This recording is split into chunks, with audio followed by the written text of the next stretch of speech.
Bugün elə bil ki başqa haldayam. Bugün mənə dəyməyin üzülmüşəm. Bu 11 il necə gəldi getdisə, elə bil dünən məktəbə gəlmişəm. Düşür yada o şirin bəhanələr, müəllimə gündəliyim evdə qalır. Dərsə girməmək sonra daha nələr, adam utanır indi yadına salır. Elə bir imkan olaydı əldə ki, qaytaraydım geri məktəb illərin. Tutub əlmi mənə yazmaq öylədən, o müəllimin öpəydim əllərini. İlk dərsə gedən günü ağlamışam, anam gedib gözüm ardınca baxır.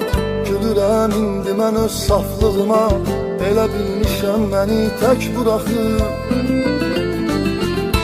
O son zəng çaldı, bizi bizdən ayırıb aldı. Beləcə xatirələr qaldı.